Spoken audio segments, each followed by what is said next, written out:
आज मुझे जाना है बटर लेने क्योंकि मुझे बनाना है घी। और फ़िनलैंड के अंदर मोस्टली यहाँ के जो फिनिश मॉल है उसके अंदर वो जो हमारे इंडिया में घी मिलता है वो नहीं मिलता है, ओनली सिर्फ बटर ही मिलता है। तो मैं हमेशा घर पर ही लाकर बनाती हूँ। तो आज भी मैं जा रही हूँ और यहाँ जो एशियन स्टोर है वहाँ पर मिलता है घी, लेकिन उसका टेस्ट जो है वो इंडिया के जैसा मुझे नहीं लगता है, तो वो मुझे पसंद नहीं है।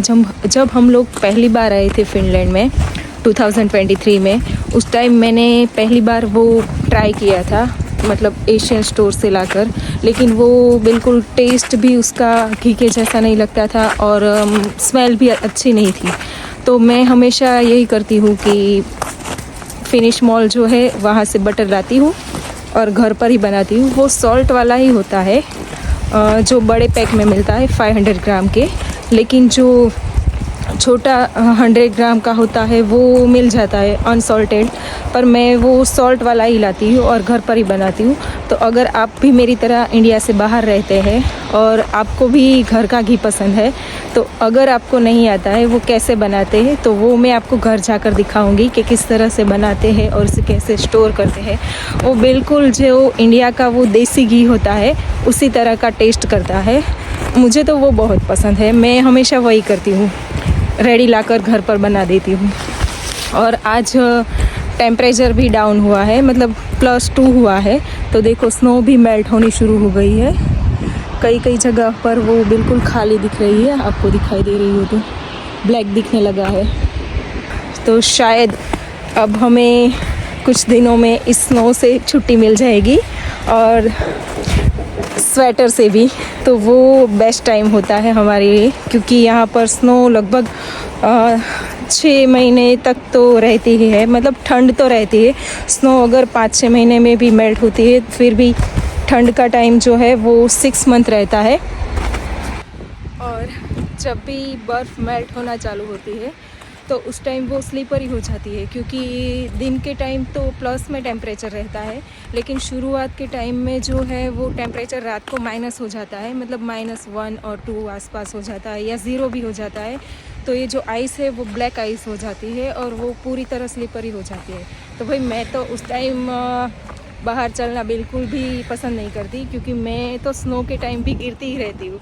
अब पता नहीं मेरे साथ क्या है, मैं स्नो में कई बार गिर चुकी हूँ, तो मुझे वो बिल्कुल पसंद नहीं है कि स्नो में बाहर चलना, लेकिन जाना पड़ता है। 2 दिन पहले की मेरी वीडियो है, उसमें देखना यहाँ पर कितनी स्नो थी और आज देखो मेल्ट होना शुरू हो गई है। ये देखो वो साफ़ करने वाली मशीन है जो स्नो साफ़ करती रहती है हर रास्ते से। तो गाइस ये जो है उससे ये पूरे रास्ते पर बस चलती रहती है और बर्फ़ को साफ़ करते रहते हैं, जो भी चलने के रास्ते हैं और कार के हैं वो सब जगह पर क्लीन करते रहते हैं, ताकि चलने वालों को और कार को चलाने में कोई टेंशन ना हो। फ़िनलैंड के अंदर जो बटर मिलता है वो ऐसा होता है, उसके ऊपर वो ही लिखा हुआ आता है, क्योंकि ये फिनिश में है, इंग्लिश में नहीं। तो भी मेरी शॉपिंग तो हो गई है और आज फ्राइडे था तो ट्रैफिक बहुत ज़्यादा थी, तो मैं आपको अंदर का कुछ नहीं दिखा सकी। जो भी कुछ ग्रॉसरी स्टोर के अंदर था, मतलब और भी सारे वैरायटी में बटर थे, और ये लोग ज़्यादातर तो वो प्लांट बेस्ड जो बटर होते हैं वही खाते हैं, तो वो सब मैं शूट नहीं कर सकी। और मैंने आज कोई ज़्यादा सामान भी नहीं ख़रीदा है, बस थोड़ा सा ही ख़रीदा है, क्योंकि मुझे चलकर जाना था। यहाँ पर ऑटो रिक्शा नहीं मिलती है, या तो आप बस से जाए या फिर ट्रेन, और प्राइवेट कार हो आपके पास तो जा सकते हैं, और टैक्सी होती है लेकिन बहुत चार्ज होता है उसका। तो ज़्यादातर तो लोग बस से और ट्रेन से ही जाना पसंद करते हैं, या फिर खुद की गाड़ी से। और मुझे जब भी ज़्यादा सामान ख़रीदना होता है तब मैं अकेले नहीं जाती हूँ, मैं अपने हस्बैंड के साथ जाती हूँ, ताकि गाड़ी के अंदर वो जो भी सारा सामान हो वो इजीली घर तक पहुँचा सकती हूँ।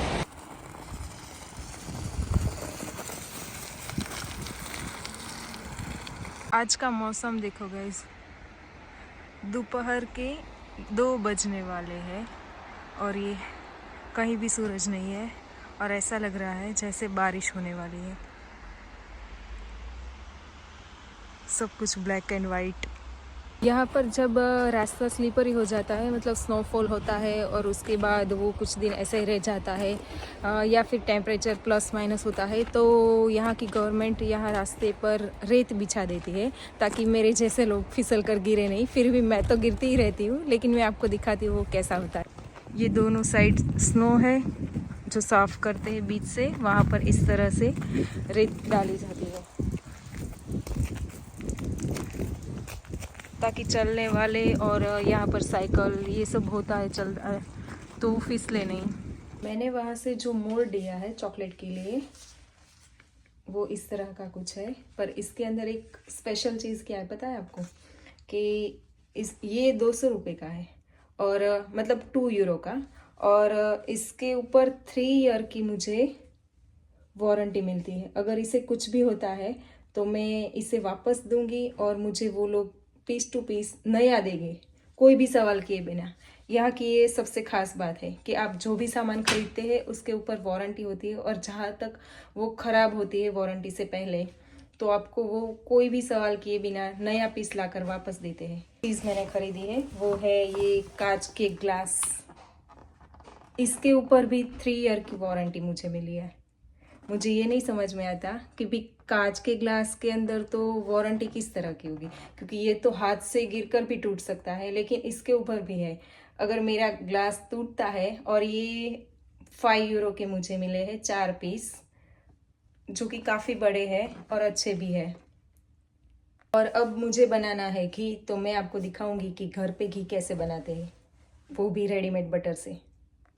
इसे मैंने इस तरह के हैवी बॉटम में डाला हुआ है, और ये 2 पीस मैंने बटर के लिए थे उसे डाल दिया है।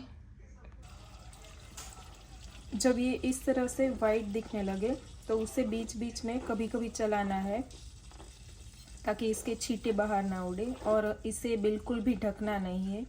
अगर इसके ऊपर ढक्कन रखेंगे तो ये सारा उफन कर बाहर आ सकता है, और इसे कंटिन्यू चलाने की ज़रूरत नहीं है, पर इसकी फ्लेम को थोड़ी धीमी कर देनी है ताकि ये उफन कर बाहर ना आए। इसे तब तक पकाना है जब तक कि ये ट्रांसपेरेंट ना दिखने लगे। अब ये ट्रांसपेरेंट दिखने लगा है, लेकिन इसे और भी 2 मिनट के लिए रखना पड़ेगा ताकि ये ख़राब ना हो और इसका सारा पानी जो होता है वो जल जाए। अब ये पूरी तरह ट्रांसपेरेंट हो गया है, और ये जो बबल्स थे वो भी ब्राउन हो गए हैं और ये नीचे तक दिखाई दे रहा है। तो इस स्टेज पर इसे बंद कर देना है और इसे गरम गरम ही छान लेना है। इसे इस तरह से एक छन्नी की मदद से छान लेना है। इसे इस तरह से ऊपर ऊपर से ही लेना है, इसके नीचे जो बैठ जाता है उसे नहीं लेना। लास्ट में बचता है उससे एक अलग बाउल के अंदर लेना है ताकि इसके नीचे जो सॉल्ट होता है, ये सारा सॉल्ट ही है, तो वो घी अच्छे से निकल जाए। इसलिए हमेशा इसे अलग ही छानना है लास्ट में जो बचता है, ताकि आपको ये क्लीन बिना नमक का ही घी मिल सके, और वो भी बिल्कुल टेस्टी और इंडिया के जैसा। का व्लॉग इसी के साथ ख़त्म होता है, और अगर आपको मेरे व्लॉग पसंद आते हैं तो प्लीज़ लाइक कीजिए, शेयर कीजिए एंड सब्सक्राइब कीजिए। मिलते हैं कल नए व्लॉग के साथ।